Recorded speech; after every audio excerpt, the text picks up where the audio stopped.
TV Informativo. Aqui o Vale se vê.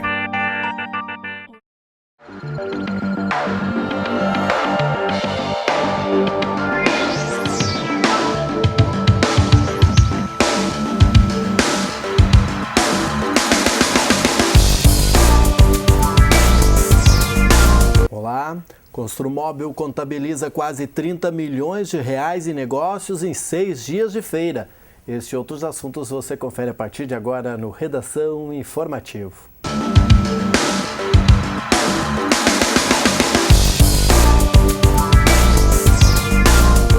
E um passageiro ficou trancado às ferragens por cerca de 3 horas depois de um acidente por volta das 10h40 da noite deste domingo na BR-386. De acordo com a Polícia Rodoviária Federal de Lajeado, um caminhão seguia no sentido interior capital quando perdeu o freio ao descer a serra no quilômetro 406 da rodovia. Com isso, tombou na lateral da pista. Segundo o policiamento, o caminhão emplacado em Canoas ficou preso a algumas árvores e o condutor e o passageiro, que não foram identificados, ficaram feridos. Eles receberam socorro da polícia e dos bombeiros e foram encaminhados para atendimento hospitalar. E o condutor de um automóvel Fiat Palio fugiu depois de causar um acidente com mais 2 veículos no centro da cidade na madrugada deste domingo. De acordo com a Brigada Militar, o veículo colidiu em um Peugeot 307 e um Vectra, que estavam estacionados na rua José Brock. Segundo a polícia, com a batida, o Palio adentrou a uma propriedade da rua. Sem o motorista para prestar esclarecimentos, o automóvel foi guinchado. Os outros 2 carros tiveram danos de médio porte e foram liberados depois do registro da ocorrência. Ninguém ficou ferido. E 2 homens armados e usando toucas ninjas fizeram o motorista de um caminhão refém em assalto por volta das 2h10 da madrugada desta segunda-feira.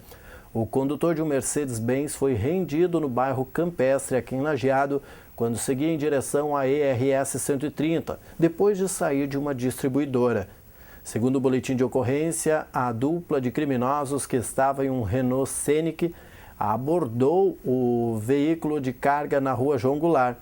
Eles ordenaram que o motorista dirigisse no sentido a Bom Retiro do Sul pela BR-386, com o carro seguindo. Em uma estrada de terra, a carga de cosméticos transportada pelo caminhão foi baldeada. Antes da fuga, os bandidos ainda amarraram o condutor, que conseguiu se soltar posteriormente e pedir ajuda em um posto de gasolina às margens da BR-386 em Estrela para ligar para a polícia. E um motociclista ficou ferido em uma colisão entre a motocicleta CB300 e um automóvel por volta das 9 horas da noite deste domingo. O acidente ocorreu no quilômetro 316 da BR-386, na pista no sentido interior capital. Segundo o Corpo de Bombeiros, que prestou socorro junto com o SAMU, William de Miranda, de 28 anos, foi encaminhado ao Hospital Bruno Born com lesões leves. E o Teatro Dante Baroni, da Assembleia Legislativa do Rio Grande do Sul, recebeu o encontro que discutiu os 18 anos do Código de Trânsito Brasileiro. Em pauta, os avanços já obtidos e o que ainda precisa ser aprimorado para reduzir o número de mortes nas estradas. Veja com o repórter Tiago Pintaúdi. 6 milhões de veículos. Essa é a frota do Rio Grande do Sul. Há 10 anos, a quantidade que circulava era quase a metade da atual. Esse aumento é visto como um dos principais problemas quando se trata de reduzir o número de acidentes. Numa malha rodoviária limitada, ela é finita, não cresceu na mesma proporção do aumento de automóveis. Então, assim, mal comparando, seria que num domingo chuvoso, num shopping, tu esbarra contra pessoas porque tem muita gente num espaço limitado. Agora, só que não dá para esbarrar entre carros, porque aí dá os acidentes, dá as mortes, e esse é um dos motivos, né? Pouco discutido com a sociedade. Para o professor do Laboratório de Sistemas de Trânsito da URGS, é preciso investir em uma boa sinalização. Segundo ele, os recursos despendidos não são elevados, mas decisivos para diminuir o número de vítimas. Os custos com projeto e execução de sinalização em uma extensão de 20 quilômetros de rodovia são aí R$ 980 mil, não chega a R$ 1 milhão. Ora, 1 quilômetro de rodovia pavimentada, em média, está quase 5 milhões. Então o custo da sinalização não chega a 20% do custo de 1 quilômetro de rodovia. Ora, são recursos reduzidos para que se tenham as rodovias bem sinalizadas e, por consequência, um trânsito mais seguro. Já o presidente do Sindimoto chama a atenção para a formação do condutor. Walter Ferreira defende uma revisão do sistema adotado para se obter a carteira de habilitação. Uma formação decente, uma formação que capacita, que deixa ele técnico, preparado para enfrentar as adversidades do trânsito. Eu digo isso não só para os motociclistas, mas também para os motoristas de carro, de caminhões, que estão despreparados para pilotar, conduzir carro pequeno a um caminhão de 40 toneladas. E o CONTRAN e o DENATRAN são alienados aos interesses do capital e não da vida em si que nós defendemos, que é o bem maior. Então eu faço essa comparação. Nós temos que fazer para o bem maior que é a vida ou nós temos que pensar no capital? Pensem no capital, mas acima de tudo, pensem na vida. Veículos tecnicamente preparados, condutores bem preparados e habilitados, menos acidente, menos morte, menos custo e uma sobrevida muito maior. O debate sobre os 18 anos do Código de Trânsito Brasileiro foi promovido pelo DETRAN do Rio Grande do Sul. Trazendo vários painéis em várias áreas, né? E discutindo, inclusive, o próprio exame toxicológico dos nossos condutores e motoristas profissionais. Então, é um evento de grande importância, né, para a reflexão, né, porque existe uma lei, e os acidentes de trânsito continuam ainda acontecendo. Será que isto é acidente de trânsito? Esse é o primeiro questionamento. Um rapaz de 23 anos foi preso pela Brigada Militar às 9 horas da noite deste sábado na rua Alfredo Matias Arenhar, no bairro Imigrantes, em Estrela. Ele portava um revólver calibre 32, 3 cartuchos e 3 estojos. Um menor que o acompanhava estava com um rádio HT, usado para monitoramento, escondido dentro da cueca. O homem foi encaminhado ao presídio estadual de Lajeado após não pagar a fiança de R$ 2.500. A Brigada Militar também prendeu um homem de 21 anos no bairro Oriental, por volta das 7h20 da noite de sábado. Ele estava foragido e foi encontrado na rua Germano Haschlosser. Foi nas proximidades da sua casa. Ele foi encaminhado ao presídio estadual de Lajeado. E um homem de 35 anos, morador de Lajeado, foi encontrado morto pela Brigada Militar às 2h30 da madrugada deste domingo. Ele estava caído na calçada da rua Carlos von Koseritz, no centro da cidade. Ele não apresentava lesões e, segundo uma testemunha, a vítima teria passado mal enquanto estava sentada na escada de um prédio e, posteriormente, caiu sobre a calçada. Uma outra pessoa que estava junto do homem teria solicitado ajuda no Hospital Bruno Born, ao lado do local do falecimento, e depois não retornou. O veículo da vítima estava estacionado na via, com as chaves em cima do banco. No interior do carro foram encontradas embalagens, uma delas usada para envolver cigarros artesanais. A vítima foi reconhecida por um irmão e posteriormente encaminhada ao Instituto Médico Legal de Cachoeira do Sul para necropsia. Testemunhas apontaram que ele era consumidor de drogas. Acompanhe agora o comentário da nutricionista Elizabeth Weisman. Olá! Hoje vou falar as consequências de uma dieta com baixo teor de carboidratos. Os carboidratos são a principal fonte de energia para o funcionamento do nosso corpo. São encontrados, por exemplo, em pães, massas, batatas, aveia, mel, frutas, entre outras. Uma dieta isenta ou com baixo teor de carboidratos pode acarretar a depletação de glicogênio muscular, acelerando o processo de fadiga e diminuindo o desempenho físico. Além disso, a carência do carboidrato gera o uso inadequado dos aminoácidos ingeridos na dieta, que tem como função primordial a construção e reparo de tecidos, inclusive musculares, que neste caso serão utilizados erroneamente na produção de energia. Os estoques corporais de carboidratos, glicogênio, são as maiores fontes de combustível para o trabalho muscular, e a contribuição destes para o metabolismo durante o exercício físico é determinado por vários fatores, incluindo intensidade e duração do exercício. Atletas de resistência devem manter reservas adequadas de glicogênio muscular e hepático, a fim de manter o bom desempenho nos períodos de treinamento e durante e após as competições esportivas. Com relação ao consumo proteico e a real quantidade de energia utilizada pelo organismo de um atleta, que depende muito do tipo de exercício que o indivíduo desempenha. Estudos comprovam que a prática regular de exercícios físicos pode aumentar a necessidade proteica, mas é muito importante que se avalie o grau de intensidade do exercício e, consequentemente, o aumento dessa necessidade.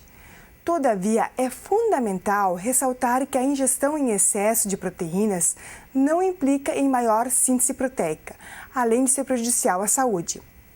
Pesquisas recentes demonstram que quando a ingestão energética é adequada, carboidratos são importantes aqui. A ingestão proteica varia de 0,8 kg por grama a 1,8 de acordo com o tipo de atividade praticada. Vale salientar que praticantes de atividade física recreativa 4 vezes por semana, por 30 minutos, devem ingerir a mesma quantidade de proteínas de um indivíduo não praticante, ou seja, 0,8 kg por grama por dia. Com relação à ingestão de suplementos alimentares entre atletas e não atletas, nem todos precisam recorrer a suplementos ergogênicos para ter um bom desempenho. Sendo assim, um indivíduo que pratica musculação em uma academia ou corre 5 km 3 vezes por semana, por exemplo, tem uma alimentação adequada em energias e proteínas, não tem motivo algum para recorrer a esses produtos. Suplementos alimentares servem para suprir necessidades nutricionais e não podem substituir refeições nem agir como dieta exclusiva. São indicados para as pessoas saudáveis com alguma carência de nutrientes. E lembre-se, o nutricionista tem como objetivo principal em sua profissão e promoção e manutenção da saúde dos indivíduos, através de uma alimentação adequada. Uma ótima semana a todos! Na sexta-feira, cerca de 50 moradores dos bairros Moinhos d'Água e São Bento interromperam a ponte de mão única sobre o arroio Saraquá, que liga os dois bairros na IRS 413. Eles reivindicam a construção de uma nova ponte mais larga e que permita a passagem simultânea de veículos nos dois sentidos, ou ampliação da ponte já existente. Representado pelo secretário Auri Reiser, o governo de Lajeado apoiou o protesto da comunidade. Ele lembra que no fim de 2013, o DAER rejeitou o projeto enviado pelo Executivo, alegando que seria inviável construir uma nova ponte ao lado da atual. Outro projeto de ponte com 12 metros de largura e 30 metros de comprimento e aí 80 centímetros mais alta do que a atual foi encaminhado à autarquia, mas daí a alegação de recusa foi de que existiria uma curva muito acentuada. Sugeriram ao Executivo Municipal realizar um novo projeto com a ponte 7 metros para o lado. Acidentes, demora e espera para a passagem dos veículos, a falta de proteção lateral, que foi derrubada em um acidente, são alguns dos problemas relatados pelos moradores. O protesto durou pouco mais de 1 hora, encerrando-se por volta das 6h30 da tarde, e foi acompanhado pelo 3º Pelotão Rodoviário da Brigada Militar de Cruzeiro do Sul. E o Brasil garante 45% de fontes renováveis na produção de energia. A informação foi defendida pela presidente Dilma Rousseff no encontro da Organização das Nações Unidas. Na área de energia, nós garantimos 45% de fontes renováveis na produção de energia como um todo no Brasil. É bom lembrar que nos países, no conjunto dos países, a média mundial, portanto, é de 13%, enquanto que na OCDE a média seria de 7%. Então, 45% é um número bastante significativo. Como é que nós compomos esse número? Nós compomos porque tem 66%. É bom lembrar que a matriz energética é matriz de eletricidade e matriz de combustível. Na matriz de eletricidade, 66% é da fonte hídrica na geração de energia elétrica, de eletricidade. A participação de 23% das fontes renováveis, aí excluídas a energia elétrica, eólica, solar e biomassa. na geração de energia elétrica, repetindo. O aumento de 10% na eficiência elétrica. Ao mesmo tempo, nós pretendemos, na matriz de combustível, na matriz de energia para transporte, a participação de 16% do quê? De etanol carburante e também, eu falei errado, é na matriz energética, de 16% de etanol carburante e das demais biomassas, está na matriz elétrica, totalizando então 16%. Então esses 16% são integrados tanto por etanol carburante quanto por exemplo, bagaço de cana para gerar eletricidade. E a cúpula do G4 reúne chefes de governo da Alemanha, Brasil, Índia e Japão. Veja o pronunciamento da presidente Dilma. Senhores chefes de Estado e de governo, eu queria dizer que a cúpula do G4 ocorre em um momento bastante significativo. Este ano nós celebramos os 70 anos da criação das Nações Unidas e também estamos também celebrando os 10 anos do G4. De lá para cá, a situação mudou de forma bastante concreta. Em 45, eram 51 estados que integravam a Assembleia Geral das Nações Unidas. E o Conselho de Segurança das Nações Unidas tinha 11 membros, portanto, 22%. Hoje, são 193 estados e um Conselho de Segurança composto de 15 membros. Portanto, uma queda bastante significativa no percentual de representação do Conselho vis-à-vis a Assembleia Geral. A realidade internacional também passou por profundas mudanças. Acredito que a adoção neste ano da Agenda 2030 vai permitir que se dê passos concretos pela via das negociações para que nós encontremos soluções para um problema bastante relevante que é a questão da mudança do clima. Acredito também que quando se trata da paz e da segurança coletiva, que hoje estão ameaçadas, esses resultados não foram muito avançados. Por isso, a reforma do Conselho de Segurança da ONU permanece como a principal questão pendente na agenda da ONU. Nós precisamos de um Conselho renovado que reflita adequadamente a nova correlação de forças mundial, muito distinta daquela de 1945. Precisamos de um Conselho de Segurança representativo, legítimo e eficaz.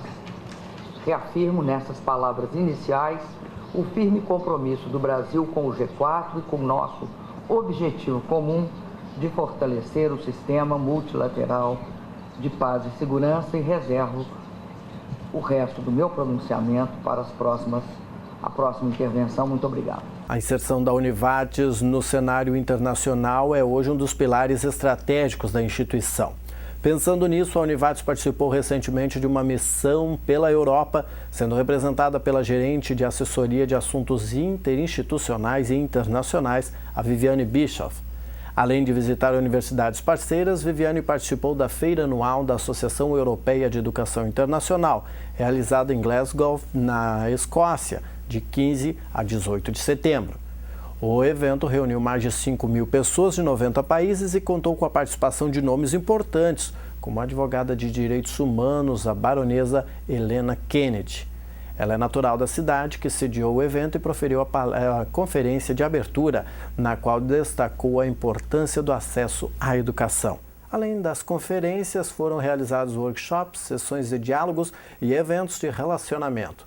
Para Viviane, foi importante a Univates participar do evento para o encontro com as instituições já parceiras e para a abertura de novas possibilidades de intercâmbio de alunos e professores e para a pesquisa.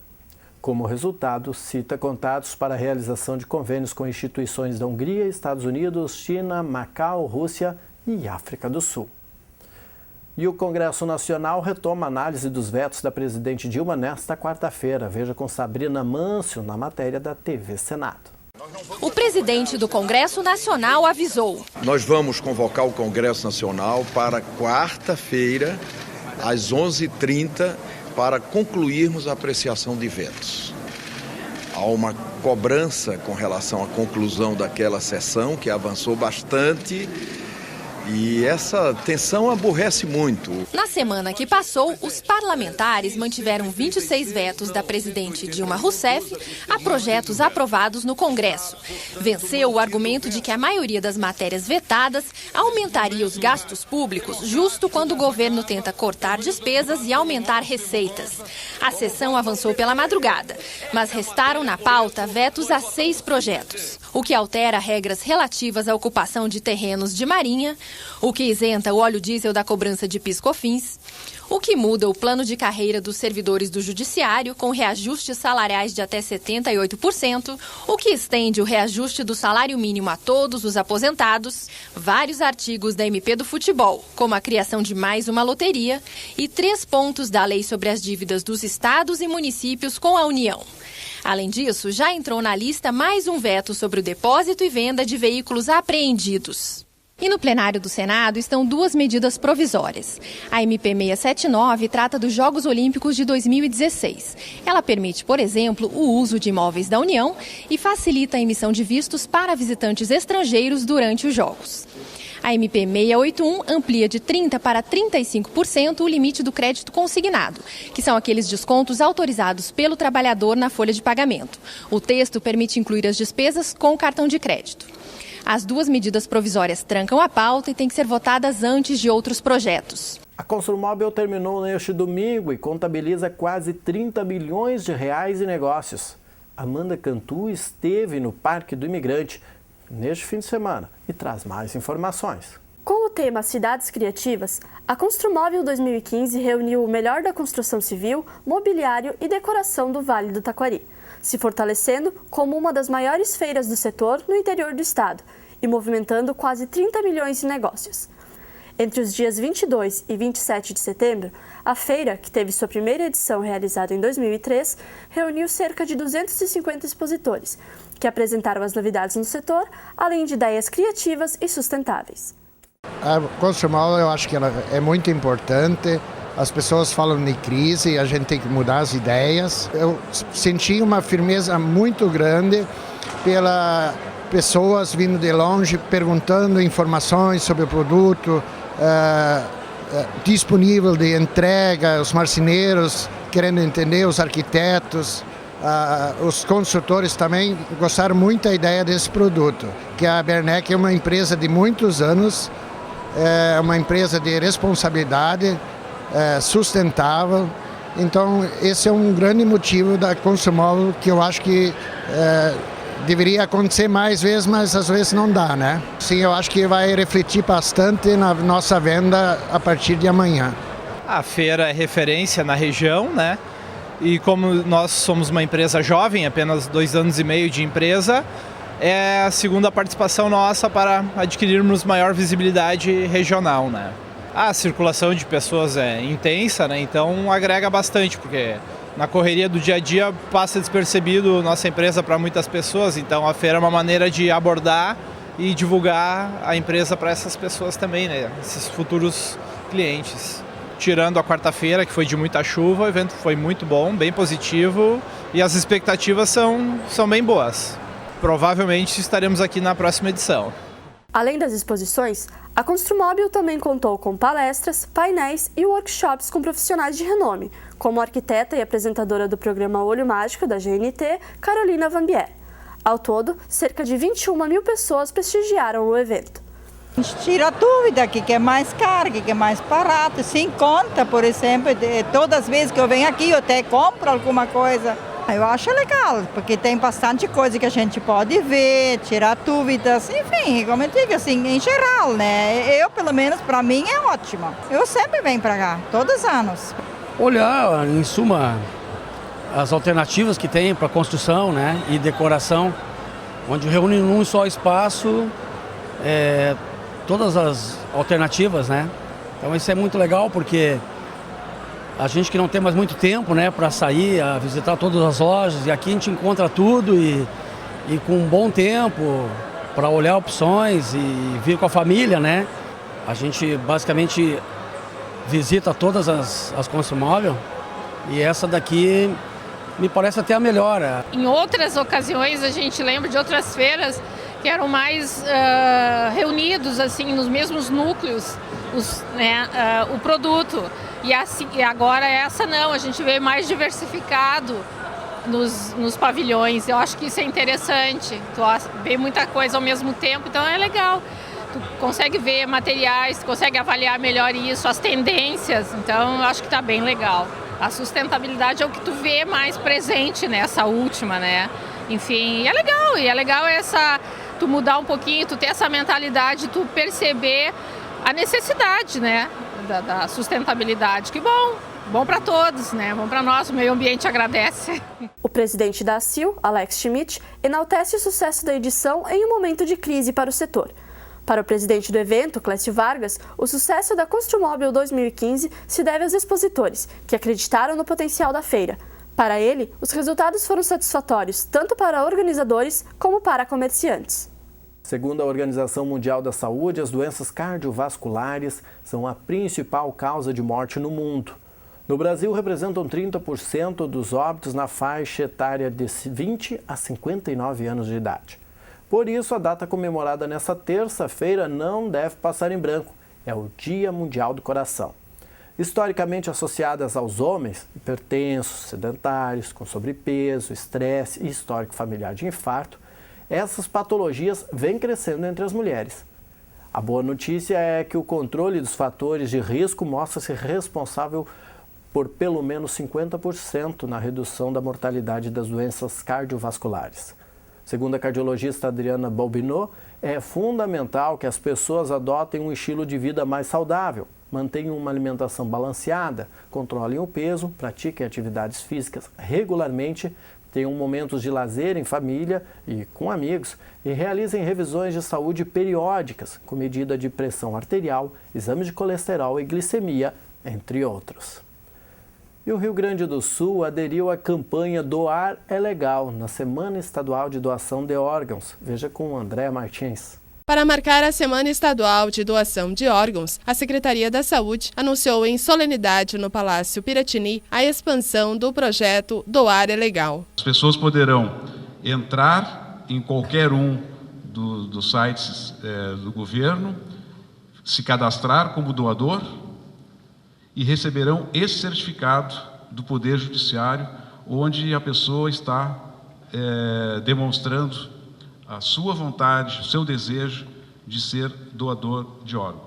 De acordo com a Associação Brasileira de Transplante de Órgãos, até setembro de 2015, o Rio Grande do Sul realizou 172 doações, 32% a mais que no mesmo período de 2014. Durante a cerimônia, hospitais receberam certificados pelo trabalho na captação de órgãos e médicos que atuam na área de transplante de órgãos foram homenageados. Transplantado há 11 anos, Pablo Pi ressaltou a importância de doar. Quando a pessoa dá um órgão para uma outra pessoa, está dando uma nova oportunidade, né? Mas essa oportunidade só é possível quando a gente informa a família, tá? A família é o principal meio de conseguir que a doação se efetive. Nesta quarta, o Conselho Municipal de Proteção e Defesa dos Animais realiza reunião ordinária a partir das 8h30 da manhã na sede do Centro de Apoio às Associações de Bairros de Lajeado, que é na Bento Gonçalves, no centro.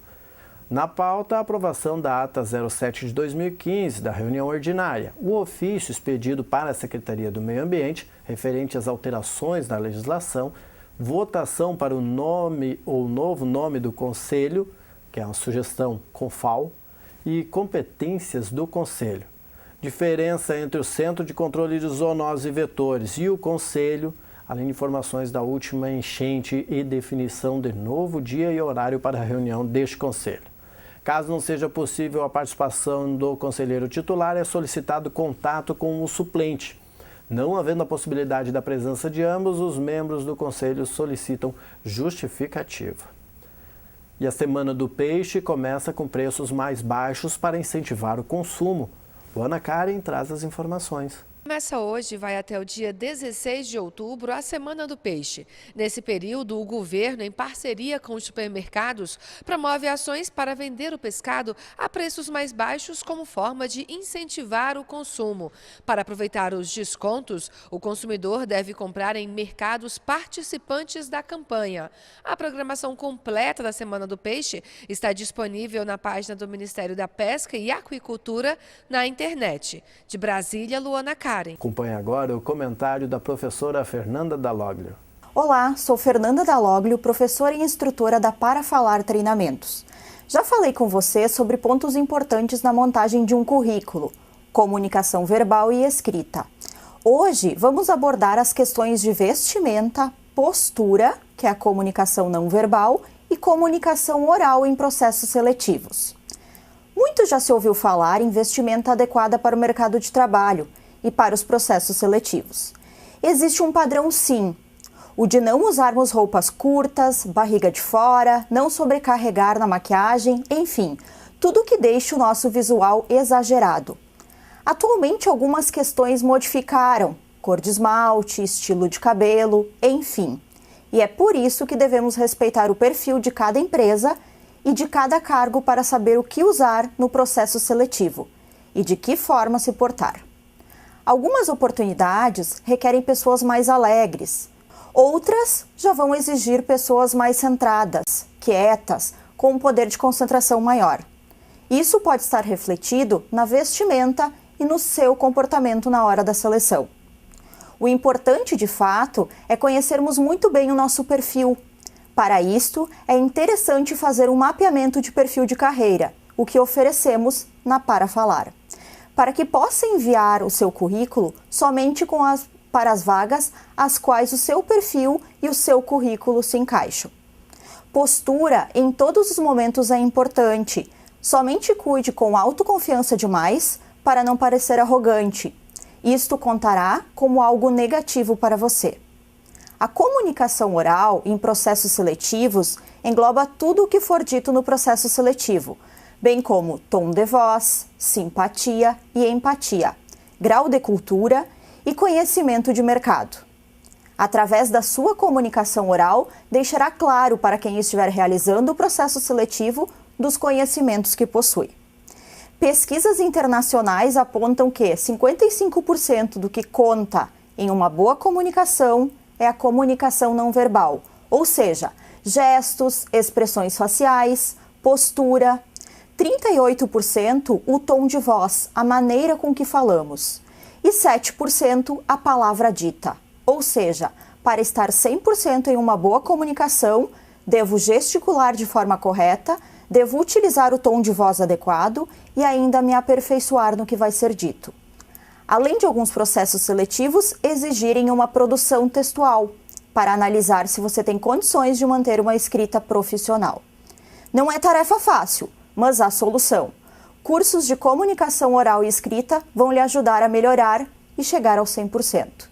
Quer saber mais? Acesse nosso site www.parafalar.com.br, através do Facebook Para Falar e mais informações ainda pelo fernanda@dalloglio.net ou 8416 1506. Agradeço a atenção de todos, tenham todos um bom dia. Com uma carreata que saiu da sede antiga no centro da cidade, a Società Italiana Tutti Fratelli fez a sua transferência para a nova sede social, situada na Rua Três Passos, no bairro Universitário. A solenidade de inauguração aconteceu com chuva, o que obrigou as pessoas a se aglomerarem no hall de acesso. O ato contou com a presença de diversas autoridades, grupos de cantoria italiana, associados e os ex-presidentes da Tutti Fratelli. O primeiro a discursar foi o prefeito Luiz Fernando Schmidt. Ele destacou a coragem e o espírito empreendedor dos italianos. Sobre a nova sede, Schmidt elogiou as pessoas que se dedicaram na realização da obra. Em nome da diretoria da Tutti Fratelli, falou o vice-presidente Ângelo Fauri. Ele agradeceu a todos que contribuíram e trabalharam na realização desta obra. A construção foi realizada em 1 ano e meio, com 1.900 metros quadrados, projetada pela equipe do engenheiro Sidney Zen. O salão oferece todas as condições para a realização de grandes eventos sociais e culturais. A primeira música cantada nas novas dependências foi América, América, entoada pelo grupo de cantoria da Tutti Fratelli. Depois da solenidade foi realizado um filó, em que foram servidas comidas típicas da culinária italiana. Também aconteceram apresentações de diversos grupos de cantoria italiana aqui da região. E o capitão da Seleção Brasileira de Rugby, o Fernando Portugal, fala sobre este esporte, com vistas já nas Olimpíadas de 2016. Vou dizer que nos melhores sonhos que eu tenha sonhado com o rugby grande no Brasil, esse cenário que a gente está vivendo hoje não estava nesse sonho. Não tinha perspectiva nenhuma de que a gente pudesse jogar os Jogos Olímpicos, isso a gente nem pensava. Talvez a gente pensasse em Copas do Mundo de Rugby, que é um evento tradicional da modalidade, mas em Jogos Olímpicos assim a gente nunca pensou. E de repente a gente se vê num cenário olímpico, né, uma Olimpíada que vai ser sediada pelo nosso país, a gente já com a vaga garantida. Então é uma alegria enorme, uma honra enorme de representar o Brasil e mostrar a nossa modalidade para esse público que desconhece muito o rugby, mas também uma responsabilidade, né? Porque a gente também tem que tirar aí décadas de defasagem no nosso desenvolvimento competitivo, né, internacional, e de repente apresentar dentro do maior cenário competitivo de qualquer esporte, que é os Jogos Olímpicos. Hoje o trabalho é muito forte, muito profissional. Se a gente antes treinava só com os nossos clubes, e os clubes no Brasil de rugby treinam só no período à noite, né? Porque todo mundo trabalha ou estuda nos outros períodos. Hoje a gente já treina em período quase que integral, né? A gente tem treinos com a seleção brasileira todos os períodos de manhã, 2 vezes por semana a gente também treina à tarde e à noite a gente treina com os clubes. Então está todo mundo já se dedicando exclusivamente para o rugby num sistema completamente profissional, mas ainda contando muito com a paixão, porque o cenário ainda não é completamente adequado. A gente está há 1 ano de centralização, a gente treinando todos os dias juntos, a seleção junta. A gente precisava de jogar mais torneios, então a gente jogou muitos torneios internacionais nesse período de preparação para o PAN. Então hoje a gente chega com uma seleção bastante competitiva. Sou o Fernando Portugal, capitão da Seleção Brasileira de Rugby Sevens, que está se preparando para os Jogos Olímpicos do Rio 2016. A gente tem uma montanha enorme, uma escalada enorme para conquistar ainda do esporte dentro do país, mas a gente vem se preparando com muito sacrifício, com muita paixão, e a gente espera apresentar a nossa modalidade no Rio de Janeiro com muito coração, com muito empenho, com muita competitividade. Eu queria convidar a todos aí a participarem, a seguirem ao Brasil Rugby, ao rugby do Brasil, nessa caminhada que a gente está tendo até os Jogos Olímpicos 2016. Aqui na região, o rugby ganha destaque com a equipe Centauros de Estrela, que participa do campeonato estadual. Já a versão juvenil e feminina dessa modalidade. Mais esportes você acompanha daqui a pouco no Papo de Boleiro. E veja como será esta terça-feira com o jornalista Rodrigo Nascimento e a previsão do tempo. Olá, esse é o Boletim do Tempo para o Redação Informativo, com a previsão do clima para esta terça-feira no Rio Grande do Sul e no Vale do Taquari. E nesta terça-feira segue o tempo seco em todas as regiões.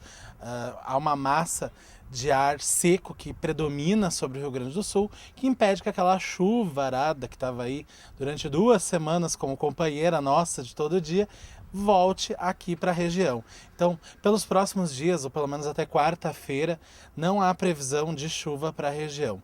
Os dias tendem a ser bastante claros, assim como o de hoje, que a gente fica até com dificuldade para olhar para vocês aí de casa nessa claridade, mas isso tudo tem uma explicação, porque a gente estava com muitos dias de nublado, então o olho desacostumou um pouquinho da claridade.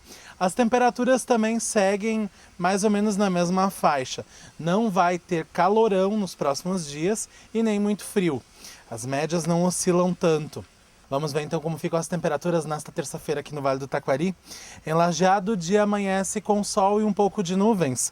A mínima prevista é 14 graus e a máxima chega aos 24 graus à tarde. Em Estrela também, o dia amanhece com bastante sol, mas ao longo do dia podem ocorrer alguns períodos de nebulosidade mais intensa. A mínima é de 12 graus e a máxima chega aos 22 graus nesta terça-feira em Estrela. Este foi então o Boletim do Tempo. Nós voltamos na próxima edição do programa e eu, é claro, espero por você. Até lá!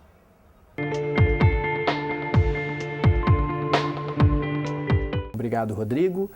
Integrando as ações do projeto Tem Barulho no Museu, o Cineclube Real, instalado junto ao sótão da Casa do Museu, na Rua Visconde do Rio Branco, 604, em Arroio do Meio, oferece sessões gratuitas de cinema, abertas à comunidade em geral, todas as quintas-feiras, às 7 horas da noite.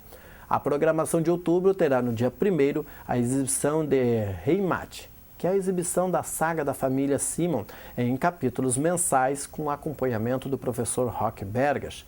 O áudio é em alemão, sem legendas.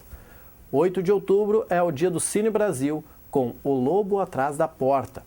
No dia 15 é a vez da obra indicada pelo público. O filme será E Se Vivêssemos Todos Juntos. No dia 22, a jornalista e escritora Meire Brode é convidada para um bate-papo sobre o filme O Mercado das Notícias. E para encerrar, no dia 29, o Cine Nostalgia, Gecão, um fofoqueiro no céu. Este foi o Redação Informativa desta segunda-feira, 28 de setembro. Na sequência vem o Papo de Boleiro. Nós voltamos em edição inédita nesta terça-feira, às 6h30 da tarde. Você acompanha a nossa programação no www.tvinformativo.com.br.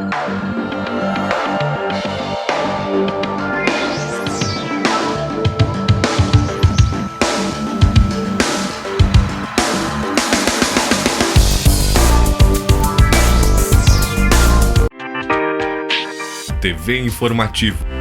Aqui o Vale se vê.